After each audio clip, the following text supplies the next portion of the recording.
Finally এত লম্বা অপেক্ষা করার পর মার্ভেল শেষমেশ বলেই দিল যে অ্যাভেঞ্জার ডুমসডেতে কোন 6টা অ্যাভেঞ্জার থাকবে।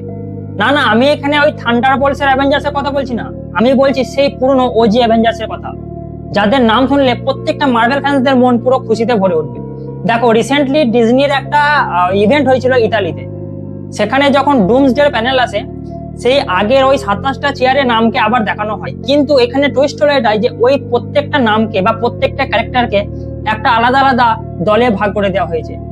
এই সিনেমাতে ডক্টর ডুম মানে আরডিজে তো থাকছেই, তার সাথে থাকছে ফ্যান্টাস্টিক ফোরের দল, ওগান্ডা আর এক্সম্যান। তাহলে সবারই মনে, তোমার মনে, আমার মনে প্রশ্ন হচ্ছে একটাই, যে এখন নতুন অ্যাভেঞ্জার্স তো থান্ডারবোল্টস কে বলা হচ্ছে, তাহলে স্যাম উইলসনের অ্যাভেঞ্জার্স এ কে কে থাকবে? দেখো, আমি যে 6টা অ্যাভেঞ্জার্স এর কথা বলছি তার প্রথমেই হলো স্যাম উইলসনের ক্যাপ্টেন আমেরিকা আর নতুন ফ্যালকন।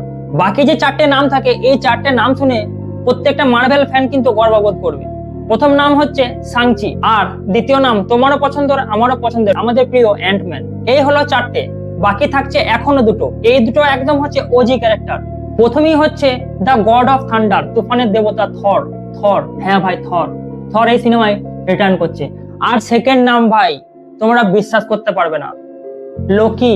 হ্যাঁ, তোমরা ঠিকই শুনেছো, আমি লোকির কথাই বলছি। লোকিকে এই সিনেমায় অ্যাভেঞ্জার হিসেবে ইন্ট্রোডিউস করা হচ্ছে।